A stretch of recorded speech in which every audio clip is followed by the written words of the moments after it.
everyone. Welcome to Thinking Bridges podcast. And in today's podcast, we have with us CA Ayushi Rai. So Ayushi का अभी हाल फिलहाल में ही Deloitte USI में हुआ है in the Statutory Audit Department और ये सिलेक्शन हुआ Thinking Bridge की प्लेसमेंट के थ्रू. So हमने हाल ही में Deloitte की प्लेसमेंट ड्राइव करी थी और उसमें जो है आयुषी का सिलेक्शन हुआ है. इस पॉडकास्ट में हम आयुषी की सीए जर्नी के बारे में बात करेंगे. सीए जर्नी में एक बहुत ही चैलेंजिंग फेज था आयुषी की लाइफ में, wherein she was going through some physical problems as well as some mental health problems, right? So उन सब के बारे में हम डिटेल में डिस्कस करेंगे.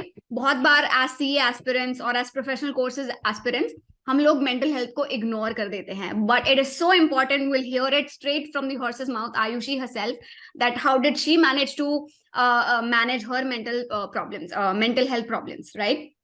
And then we'll talk about her entire Deloitte interview experience, कैसे रहा उनका पूरा प्लेसमेंट का ड्राइव और कैसे रहा उनका selection. So let's start. Welcome Ayushi. I'm so glad to have you here. Thank you so much for doing this. And let's start. Thank you for inviting me. So we'll start from the beginning itself.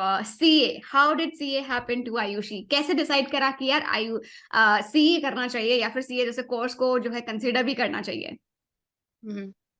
तो actually 12th तक तो मुझे लगता है कि कोई भी बहुत क्लियर होता है, हम सब इन्फ्लुएंस्ड होते हैं, काइंड ऑफ. उसे ड्रीम नहीं कहना चाहिए, इन्फ्लुएंस ही थोड़ा होता है. तो मेरे घर में थे एक मेरे कजन थे सीए, तो वो काफी अच्छे सेटल्ड हैं, तो उनसे थोड़ी सी इंस्पिरेशन थी.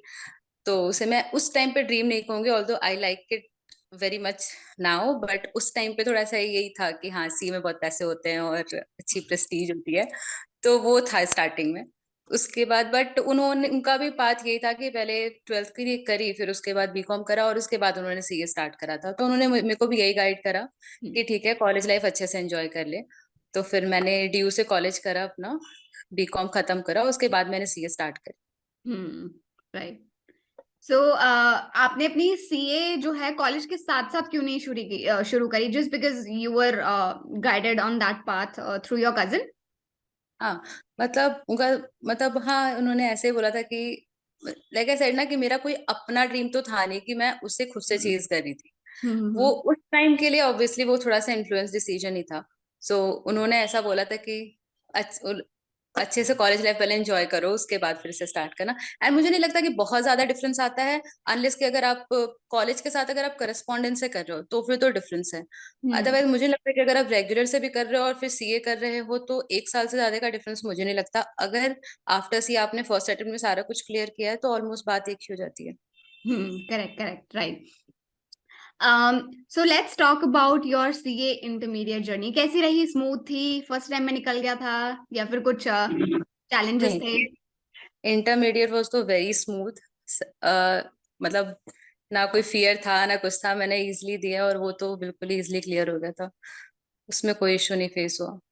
Right. Let's talk about your CA final की जर्नी, जो कि काफी मतलब हटके एक जर्नी है और सटली आई थिंक कहीं ना कहीं बहुत सारे सीए एस्पिरेंट्स हैं जो फेस करते हैं कि यार उन्हें मतलब पीस ऑफ माइंड नहीं है.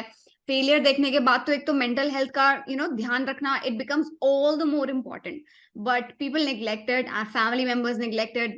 It's sad, but yet it's true. So let's talk about that entire experience. How did you go through it, and how did you manage to come out of it?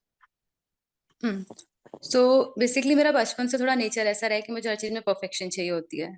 And in a way it is good, लेकिन इन अ वे ये बहुत affect करता है जब आपको हर चीज में perfection चाहिए होती है. लाइक मुझे सीए में रैंक चाहिए थी, दैट टू रैंक 1 चाहिए थी.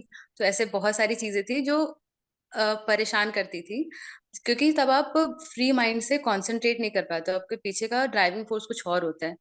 तो आप एंजॉय नहीं कर रहे होते प्रोसेस को, सिर्फ आपको रिजल्ट, और रिजल्ट के लिए भी खुशी नहीं होती है, फियर ज्यादा रहता है. तो एक वो फैक्टर था. और वो पता नहीं कब वो एक काइंड ऑफ ओसीडी में कन्वर्ट हो गया मुझे. मतलब ओसीडी नॉर्मली लोगों को लगता है कि दैट क्लीनिंग वाली ओसीडी ही होती है, but OCD is like obsessive compulsive disorder. तो अगर आपको कोई भी थॉट रिपीटेटिवली आ रहे हैं तो वो वही होता है ओसीडी. तो मेरा मतलब इट कन्वर्टेड इनटू ओसीडी. मुझे मतलब लाइक डॉक्टर्स की हेल्प भी सीख करनी पड़ी थी. तो मेरा लाइक आर्टिकलशिप खत्म हो गया था 21 में, जनवरी में। हम्म तो मेरा अटेम्प्ट ड्यू था नवंबर में, लाइक नवंबर 20 में। उस टाइम मैं इतनी ज्यादा उसके ग्रिप में थी कि मैं बिल्कुल ही, मतलब वो that was not related to study at all, पढ़ाई से नहीं था वो सीढ़ी, वो किसी और चीज का था। और मैं इतनी ज्यादा उसके ग्रिप में थी कि मैं बिल्कुल ही कंसंट्रेट नहीं कर पाती थी, बिल्कुल ही कहीं बैठ नहीं पाती थी। तो बुक क्या ही खोलती मैं, पूरे टाइम मैं उसमें इन्वॉल्व रहती थी। तो और उसके साथ साथ अलग प्रेशर एक चल रहा होता है कि यार एग्जाम्स है आपके, ड्यू है, आप उसे नहीं दे पा रहे हो, आपका आर्टिकलशिप भी खत्म हो गई है। तो बहुत सारा प्रेशर था उस टाइम पे, बट मैं उस टाइम अपनी कोई हेल्प नहीं कर सकती थी। तो मैंने फिर ये डिसाइड किया कि ठीक है, ये ज्यादा इंपॉर्टेंट है, 2-3 साल लेट हो जाएगा, मुझे नहीं पता कितना लेट होने वाला था उस टाइम पे, बट मैंने ये सोचा था कि ठीक है, अभी फिलहाल मैं कुछ नहीं कर सकती, तो पहले मैं इस पे फोकस करती हूँ, इसे ठीक करती हूँ, थोड़ा अपने कंट्रोल में आऊंगी, उसके बाद पढ़ाई स्टार्ट करूंगी। तो उस चक्कर में मेरे 1 साल पूरे गए हैं, क्योंकि वो बहुत ज्यादा लेवल तक बढ़ चुका था। सो फिर नवंबर नवंबर 22 तक, नवंबर 21 के एंड तक मैं थोड़ी ठीक होने लगी थी, बट तब तक मेरा नवंबर वाला अटेम्प्ट भी निकल चुका था। ऑल्सो प्रिपरेशन नहीं हुई थी, तो मैं 10-15 दिन की पढ़ाई पे कुछ दे भी नहीं सकती थी। हम्म तो मैंने फिर अगेन कोई पेपर, मतलब वो अटेम्प्ट मैंने स्किप करे हैं टोटली। हम्म उसके बाद फिर मैंने ये सोचा कि ठीक है, फिर उसके बाद मैं लाइक 90% में रिकवर हो चुकी थी। फिर मुझे ये लगा कि ठीक है, अभी तो मैंने 1 साल बर्बाद कर दिए हैं, और मेरा आर्टिकलशिप भी खत्म हो चुका है, मेरे पास इस ड्यूरेशन में कोई एक्सपीरियंस भी नहीं है। तो मुझे लगा कि मैंने यूट्यूब पे देखा कि इस अगर अटेम्प्ट आपके लग जाते हैं तो फिर उस सिचुएशन में क्या करना चाहिए, कैसे फिर प्लेसमेंट होगी एंड ऑल पे। तो लोगों ने सजेस्ट किया कि अगर आपके जो प्लेसमेंट, मतलब आपके अगर ज्यादा अटेम्प्ट्स लग रहे हैं, तो आप एटलीस्ट कहीं पे कंपनी ज्वाइन कर लो, तो उससे आपके एक्सपोजर में कमी नहीं आएगी, तो वो कॉम्पनसेट कर देगा। तो हम्म उसकी वजह से फिर मैंने इंटरव्यूज देने स्टार्ट किए, और मैंने एक कंपनी ज्वाइन करी जैन 22 में। हम्म फिर उसके बाद तो फिर मैंने काम करना, साथ में पढ़ाई वढ़ाई स्टार्ट कर दी। तो इट्स लाइक कि या तो मैंने एग्जाम नहीं दिए हैं, या फिर जब दिए हैं तो फिर वो एक बार में क्लियर हो गए हैं, बट वो एक मेजर पार्ट था जिसमें मैं बहुत ज्यादा स्ट्रेस थी। तो हम्म एक ये, मतलब मैं मैसेज देना चाहूंगी कि अगर मतलब इतना ज्यादा किसी चीज को मत बड़ा बनाओ कि मतलब वो लाइफ को इतनी अफेक्ट करे आपको। हम्म। अगर ब्रेक चाहिए तो ले लो, मतलब अगर बहुत नीड है तो ले लो, ऐसे नहीं लेना है। हाँ, एक्चुअली वो क्या है कि ना कहीं वो बर्नआउट हो जाता है, और जब तक मतलब हमें एकदम नीड नहीं हो जाती ना, तब तक वो हम उसको वांट ही समझते हैं, ये तो मेरी मर्जी से है, मेरे को ब्रेक लेना, ऐसे थोड़ी ना मैं ब्रेक ले सकता हूँ। एक तो वो हाई परफॉर्मेंस वाली सीए में घुस के वे working day in and day out, तो एक वो डेवलप हो जाता है mindset, but it's important to take breaks as you rightly mention. So इस चीज की वजह से कितने अटेम्प्ट स्किप करे होंगे आयुषी आपने? 3 attempts, November 20, then May, and then 21 का November। Correct correct correct. ठीक है, कोई बात नहीं, all's well that ends well. Here you are sitting, a qualified chartered accountant, you have your placement in your hand, and you'll be joining the company soon enough. So how is the feeling finally, after all this chaos has ended, and you're finally going to live the life of your dreams? It's amazing, मैंने ये नहीं सोचा था कि इतने gap वगैरह के बाद भी मेरे को और बिग फोर्स में मिल जाएगा, तो ये तो बहुत ही अच्छा फील हो रहा है। Right.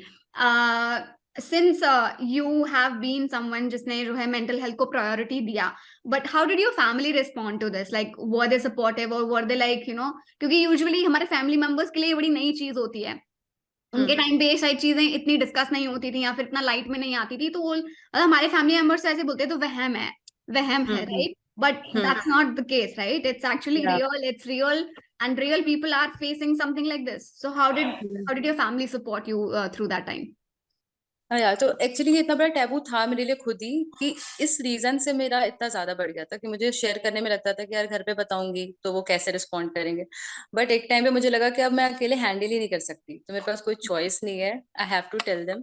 तो मैंने बताया, बट तो इतना सरप्राइजिंग था मेरे लिए कि इतने ज्यादा सपोर्टिव थे मेरे पेरेंट्स, लाइक उन्होंने कभी मुझे ये प्रेशर नहीं किया कि तुम्हें क्लियर करना है, एग्जाम का कुछ है, बिल्कुल ही नहीं। उनकी उनकी भी पूरी प्रायोरिटी यही थी कि तुम्हें पहले हमें ये चीज ठीक करनी है, उसके बाद फिर हम आगे कुछ देखेंगे। तो अब बहुत बार हम डरते हैं, बट ऐसा होता नहीं है, स्पेशली आपको पेरेंट्स हो तो एटलीस्ट हमें शेयर करना ही चाहिए। Right, absolutely. uh Coming to today, and let's go back actually a month or 2 months back. Let's talk about you've just given your CA final exams and now you're thinking about कि अब मुझे I'll have to start applying for companies because I have to get placements. What was your mindset at that time and how did you come across Thinking Bridge? आप Thinking Bridge के शायद audit master class भी आपने लिया हुआ है, हाँ right? हाँ And then you applied for the placement drive also, Deloitte placement drive. How did all these events turn out? Could you please talk about that a bit? सो मैंने सबसे पहले तो मैंने लिंक्डइन पे एक प्रोफाइल बनाई और इंडीड पे प्रोफाइल बनाई थी। तो वहां से मैं अप्लाई कर रही थी, वहां से भी एक दो कॉल्स आए थे। लाइक मेरी दो प्रोफाइल मेरे प्रायोरिटीज में थी, एक स्टार्ट ऑडिट या फिर टैक्सेशन। मैंने इसमें ही काम भी किया हुआ है, तो इसलिए मेरा यही दो, उसमें से मेरे को स्टार्ट ऑडिट ज्यादा फर्स्ट प्रेफरेंस थी, सेकंड प्रेफरेंस वाज टैक्सेशन। तो मैंने उसके रिगार्डिंग सब जगह पे अप्लाई करा था, वहां से एक दो कॉल्स भी आई थी, बट मुझे ऐसा कोई बहुत इंटरेस्टिंग लगा नहीं। फिर उसके बाद मैं एक दिन स्क्रॉल कर रही थी and there is this girl named Neha, I don't remember surname.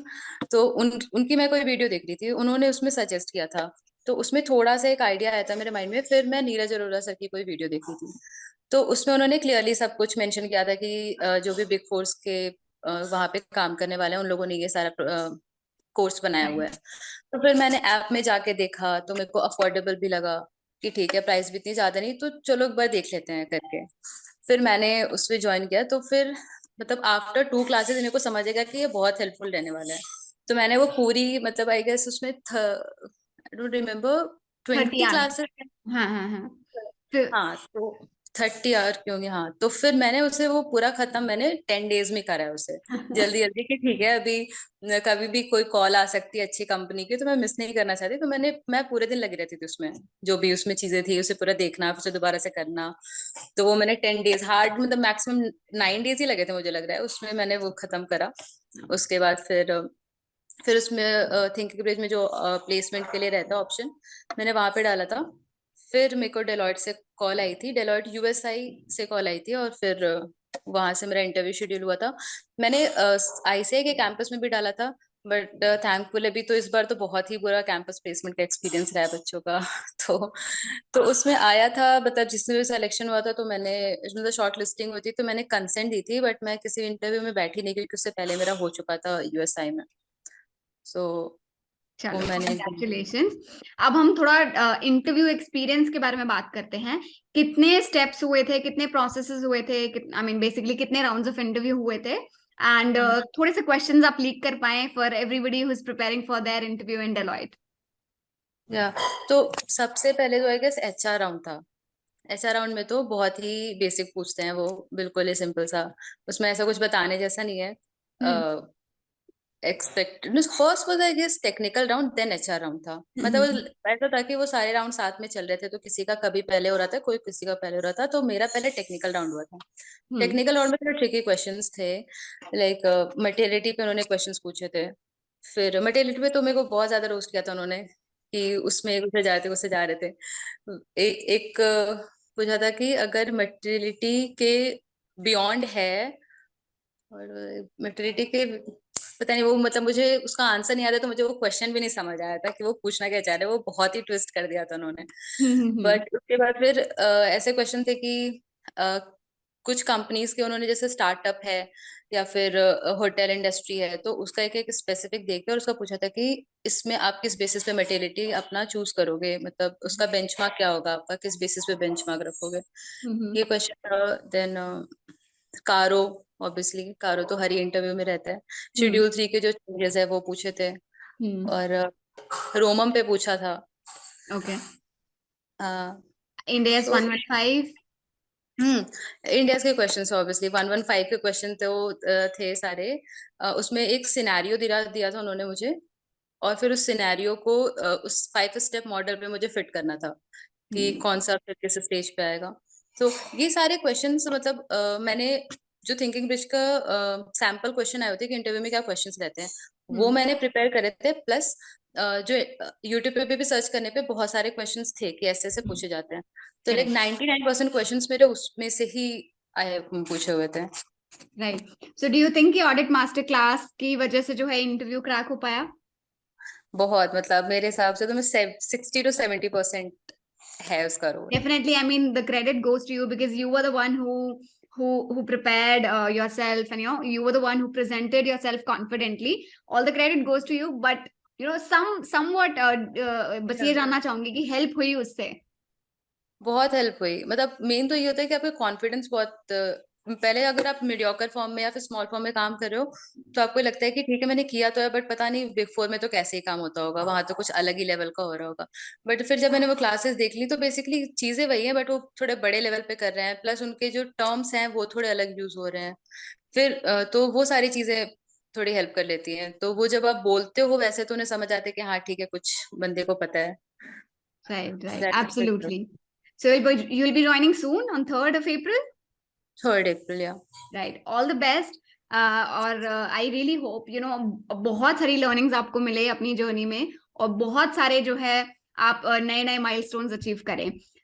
जाने से पहले, I mean before ending this, I like you to share a few learnings from your CA journey, and a few learnings for people who are preparing for their interview, ताकि you've been there, done that kind of thing, so just share a few learnings ताकि उनको भी पता चले कि हाँ हमें ये चीजें करनी चाहिए, so that they can also succeed in their interviews or in their CA journey. या तो सीए जर्नी में एक एग्जाम क्लियर का मैंने जिसे देखा है कि दो तरीके के लोगों के मैंने एग्जाम ना क्लियर होते देखे हैं। एक जो बहुत ज्यादा ओवर कॉन्फिडेंट है, तो उनका मेनली ये होता है कि वो रिवीजन बहुत कम करते हैं कि अच्छा ठीक है हो जाएगा, मुझे ये आता है मुझे ये आता है। सो ये एक ऐसे कैटेगरी के होते हैं। और जो सेकंड कैटेगरी जो ज्यादा बड़ी है कि वो बहुत ज्यादा फियर में होते हैं। तो उस सिचुएशन में क्या करते हैं कि हमें लगता है कि हमें सब कुछ ही पढ़ लेना चाहिए, और वो पॉसिबल नहीं है। स्पेशली अगर आप बोथ ग्रुप दे रहे हो तो बिल्कुल ही पॉसिबल नहीं है कि आप सब कुछ पढ़ लो और Correct. उसे रिटेन भी कर लो। तो जैसे अगर मैं लॉ की बात करती हूँ तो लॉ का सिलेबस जो है वो बहुत बड़ा है, या फिर मैं टैक्सेशन की बात करूँ तो ये जो है ना इनके कोर्स बहुत बड़े बड़े हैं। अब अगर आप चाहोगे कि मैं सारे सेक्शंस को एज इट इज लर्न कर लूँ तो वो बिल्कुल ही पॉसिबल नहीं है। तो जैसे फॉर एग्जाम्पल मैंने ऐसे किया था कि लॉ में कोई सेक्शन है जो कि like first second third chapter जो होते हैं उसके बहुत इंपॉर्टेंट होते हैं, बट Correct. उसमें भी आपको नहीं करना है कि आपको 100% करना है। आप उसे देख लो कि किस किस सेक्शन से क्वेश्चन पूछे हुए हैं और सिर्फ वो सेक्शंस करने हैं, मतलब सेक्शन को स्किप नहीं करना है। लेकिन बाकी जो सेक्शन से कभी नहीं पूछे हुए, लाइक 10-12 ईयर्स हो गए उससे कभी क्वेश्चन बने नहीं है, तो वो पढ़ने का कोई सेंस नहीं बनता है। तो बस ये जो selective study is the key मेरे हिसाब से, कि आप प्रीवियस ईयर पेपर देखो, उसे एनालाइज करो और फिर सिर्फ stick to that. And interview process में तो आई वुड सजेस्ट कि अगर अगर ऑलरेडी कहीं से अच्छी आर्टिकलशिप है तो फिर तो ठीक है, अगर थोड़ी कम है तो हम ऐसे क्लासेस ले सकते हैं जैसे इस प्लेटफॉर्म पे मिल रही है, तो उससे हेल्प हो जाती है। कॉन्फिडेंस लेवल में मेन इम्पैक्ट आता है और इंटरव्यू में वही मैटर करता है सबसे ज्यादा। तो क्लासेस ले सकते हैं, और इसके बाद जो भी आपको प्रोफाइल चाहिए, जैसे मुझे स्टैट ऑडिट चाहिए थी तो मैंने स्टैट ऑडिट का इंटरव्यू के लिस्ट खोले हुए थे और गूगल सर्च करा कि कैसे क्वेश्चन पूछे जाते हैं बिग फोर्स में। यूट्यूब पे भी बहुत सारे पड़े हुए हैं लाइक वैसे पॉडकास्ट टाइप के कि कैसे कैसे क्वेश्चंस पूछे जाते हैं। तो वो सारे सारे क्वेश्चंस को आप अच्छे से प्रिपेयर कर लो। दैट्स इट, इतना इनफ होगा। Right. Thank you so much, Ayushi. I'm so happy for you that you were able to, achieve your dream job. And I'm so glad that you came and, did this conversation with us. All the best for your future endeavors. I can't wait to see you succeed and achieve new milestones in your work life. Thank you so much. Thank you.